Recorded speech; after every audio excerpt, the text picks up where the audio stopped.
Welcome to Time to Press Pause, a podcast for CEOs by CEOs. I'm your host, Ellen Williams, CEO of The Salient Strategist, and today I'm speaking with Brynn Gibbs. Brynn is the founder and CEO of Consumer Fusion, an AI-powered reputation management and social media platform trusted by over 10,000 businesses, including some of the country's most well-known brands. Under her leadership, Consumer Fusion has been recognized as a top marketing partner in franchising by Entrepreneur magazine and has twice been featured on the Inc. 5000 list of fastest growing companies. Brynn has been honored as one of the top 50 women of influence in technology, LA Times Women of Influence, 40 Under 40 San Diego, and Leaders of Influence in Marketing and PR. Hi, Brynn. I'm so thrilled to have you here today on Time to Press Pause. Thank you so much for having me. I'm excited to be here. We've had the opportunity to connect a little on LinkedIn and a brief conversation about your Press Pause story. I loved everything you said, and I'm excited to have you share it with the listeners. So please tell us your Press Pause story. I'm so excited to share it with you all. A lot of you may have heard, or you may have already implemented EOS within your organization, but about 3 years ago, I had my I need to press pause moment where I realized that I was being a control freak and I was trying to have my hands in every little thing in every department, being a perfectionist, a people pleaser. And I just realized that I can't grow the company if I continue to do this. I needed tools that allowed me to delegate and elevate, assess my team, empower them, and put them in the right seats doing what they love. And my business coach at the time said, listen, if they can get the job done to 70% of what your 100% would be, you can always step back in if there's a fire.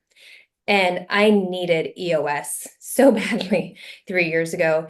All those tools have allowed me to set up the organization to where it's a well-oiled machine that's running if I step away. And I'm still very involved, but my team, they are all thriving from implementing EOS. Are you familiar with EOS? I was going to ask if you could go into a little detail there and explain what EOS is. So it stands for Entrepreneurial Operating System, and it is all about your core values and making sure that you communicate those core values to your team, everyone understanding the why behind what you're doing on the daily. EOS has a ton of books and tools that you implement into your day-to-day. But the one that helped me the most was the People Analyzer. And what you do is it has you rate each team member against your company's core values to make sure that they want it and they have the capacity to do it and they're doing what they love. And so there's a little bit of restructuring that goes along when you implement EOS. And I'd say it was about 6 months to where we could have a healthy rollout with it. But it has made it very clear to each team member what their responsibilities are. There are quarterly, they're called rocks, which are look at it as a goal for each team member rolling up to the whole organization to accomplish in that quarter time frame. It has let me take a step back and empowered my team to take on more responsibility. And it has been a beautiful thing because I was not in a healthy place. I was working long hours. Again, I was being a control freak. And at the end of the day, to be a strong leader, you have to take care of yourself first before you can take care of anybody else. So I was sabotaging everybody by trying to what I thought at that time was the right thing. By doing this, we have had such good growth, and overall, our company culture is so strong. So that was my first press pause moment. Okay, I can't keep doing this at this capacity. I'm going to break. And it was the best thing that I could have done for Consumer Fusion. And you said this was 3 years ago? Yeah. And how long have you been the CEO of Consumer Fusion? So we incorporated back in 2013. It's been a minute. Was there something that happened 3 years ago? What was the realization that you needed to press pause and do something different? It was all due to growth. It was, I call them growing challenges, not growing pains. We were starting to attend several shows and conferences, and then our clients' brand shows. And every department was growing, and I didn't have the capacity on top of being a present mom. I have 3 young children. So being on the road and then coming home, trying to catch up on my personal life, giving 110% to everything that I was putting on my plate. And my stress levels were through the roof. And I was finding myself needing that glass of wine by the time I got home at 5 o'clock. It just wasn't a sustainable time in my life. In order to grow and to have healthy work-life balance, that I needed to bring in my team, empower them more, and EOS was the answer for us. A healthy work-life balance. I think everyone's striving for that. Did you see with this pause and redirection that the members of your team started to have more of a healthy work-life balance as well? Yes.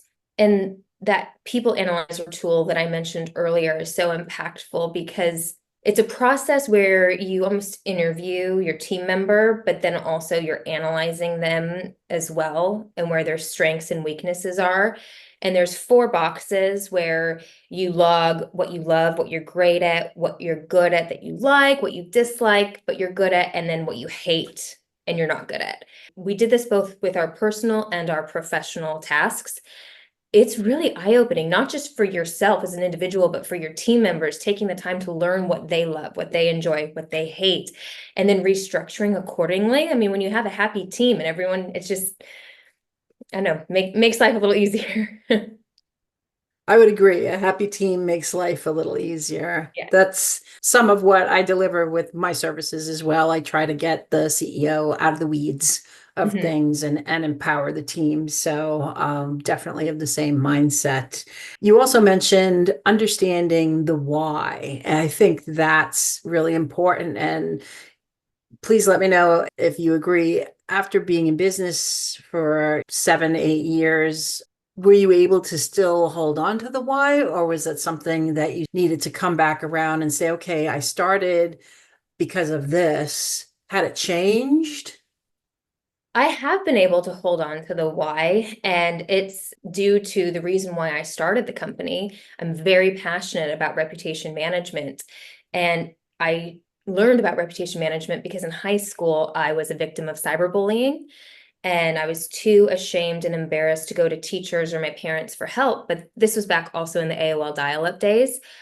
I was mortified, humiliated, and I needed to get this inappropriate content that was posted about me online removed. So I figured out how to dispute and report it, and I got it removed myself. And it was a very dark time in my life. And I'm thankful that it didn't happen today where there's Snapchat and TikTok and Instagram. Like it would have killed me back then. But I didn't do anything without self-taught tool until almost 10 years later. My now husband, who works with me in the business, we had a family member who's now a retired dentist have a disgruntled ex-employee blast his dental office online with fake spam reviews, her and all of her friends and family members. So I helped him clean it up. And he was in a Rotary group and connected me with a local lawyer who was getting bashed by a competitor online. And then that attorney connected me with a plastic surgeon in LA whose ex-wife was bashing him online. So we started with the illegitimate negative review removal piece, but then it has grown over the years into an enterprise platform that's AI powered that supports some of the top brands across the country. So scratch your own niche in the very beginning.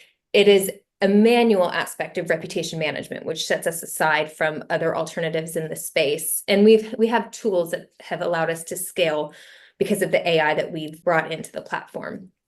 But I love what we do. Like we have business owners who will call us in tears because something went viral on TikTok and then they're being slandered across all the social media sites or their review listings.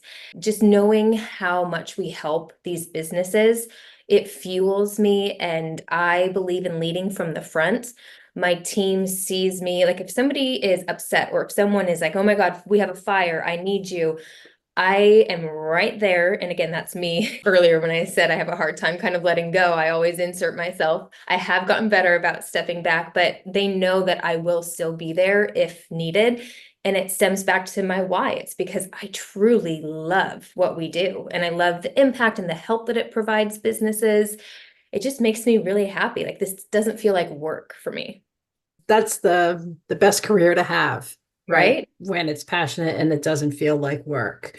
And I do want to come back to, you said you could always step back in, that even if they didn't do it quite as well. And I think that's key to any leader, CEO, or somewhere else within the organization, that if you don't give your team the chance to grow, Mhm. number one, they won't. And number two, you'll never know if they could. Absolutely. And just because you step back doesn't mean you can't step back in. You don't have to micromanage, but you do Mhm. have to monitor. Mhm. And is that the shift that you've gone through? Yeah, and I have also learned that I can't solve every problem. Even before we implemented EOS, I just started surrounding myself with problem solvers, team members that weren't going to come to me for every little thing and for an answer on every little thing. I was looking for, and I was very strategic on finding people who, A, were smarter than me, whose strengths were my weaknesses, and who were problem solvers. That strategy with EOS has made us such a well-oiled machine. It sounds like you had great success after choosing to press pause. You found a way forward from the position you were in to make life better for yourself and your team. What advice do you have for CEOs as to when they can identify when it's time to press pause? So I have a second press pause if we have time. Awesome. I'll be very quick with this one. So I have worked with, he's actually our EOS implementer, so our EOS coach. His name's Scott Rusnick. I started working with him individually as my business coach. Athletes use coaches. I think business leaders, especially CEOs and founders, should have a business coach as well. I am now partnered with so many successful people who have become dear friends of mine, and I would not compete, but I would compare, and I would see their growth, and I would see their strategies, I would see their long-term vision, and I wanted to be right there with them, keeping that pace. I mean, some of these companies are billion-dollar companies that have PE-backed money, and we're talking apples to oranges. It was not healthy for me to be trying to compare myself to that, but I was breaking. And I was so stressed. I wasn't taking the time to appreciate what I had accomplished up to this point earlier in the year. And it took the fun out of work for me, actually. And like I said earlier, I love what I do, but I was finding myself kind of in a funk. My business coach, I called him crying one day, and he's like, "Get out of the office, I'll meet you at the beach." And we went for a walk on the beach because that's my stress reliever. And he was like, "You need to read Gap in the Gain right now." Because I explained to him how I was struggling, just trying to hang with everyone around me. And this book, Gap in the Gain by Dan Sullivan, completely shifted my mindset. It is all about measuring back and looking how far you've come and celebrating the wins on the daily, which I had moved away from. I had let other people kind of unintentionally set these goals for myself and the company that weren't necessarily what I wanted. And so I really spent a lot of time after reading Gap in the Gain reflecting on, what do I want, and celebrating how far I've come, because Consumer Fusion is growing year after year. We're a very successful business, and we've had team members for 10 plus years. We're in a great place. Like, I should be proud of that. I should be celebrating that. And instead, I was comparing to what companies were doing, 100 million plus in annual recurring revenue. So I just wasn't in a healthy mindset. That book changed me. Chapter 2 at the end of the audio version asks you to log a perfect happy day for you. And it's so funny because when I did that, nothing about it had anything to do with materialistic things. It all had to do with relationships and health and just joy. And that really shifted my mindset, and actually like my long-term vision of being the architect of my own life and understanding not only what I want today, but what I want in 10 years, what I want when I'm 60. That book, and just kind of shifting my mindset, really, I needed to press pause then more than I did initially with the whole implementation of EOS. But Gap in the Gain is an amazing book. highly recommend it if you kind of find yourself not celebrating the daily wins and comparing yourself to others around you, not being competitive, but just trying to hang with the growth that you're seeing around you. So that's my second press pause story. I'm excited that we got two. So that was great advice. So basically you're saying don't necessarily compare yourself to others to the degree where you lose sight of your own advancements and achievements. It's okay to strive for that next level, but not at your own demise or degrading. Exactly. I think that's great advice. And every CEO, I think, also goes through one of the things you said, you had all the answers. There's a point where you think you're supposed to, and then you realize you don't. Then you compare yourself to people who do or look like they do, right? Everyone puts their best face forward everywhere. I've actually struggled with this throughout my life where I put people on pedestals and I'm like, oh, how could I be like that? And every time when I get to know those people, they're just like me. You start to see, oh, wait, not that they're not doing great things, but I can be doing what they're doing with a little more effort. Or a little more knowledge. And it's not always what you see on social media. The audiobook touches a lot on social media and how that can impact your mindset as well. Absolutely. It certainly does. Brynn, it's been a pleasure. I love that I got two press pause stories from you. So thanks for the bonus there. And I really appreciate you being here with me today on Time to Press Pause. Thank you for having me. It was great meeting you, Ellen. Thank you for listening to this episode of Time to Press Pause. To learn more about Brynn, go to consumerfusion.com. To learn more about me, go to thesalientstrategist.com. And be sure to join us again wherever you listen to your podcasts.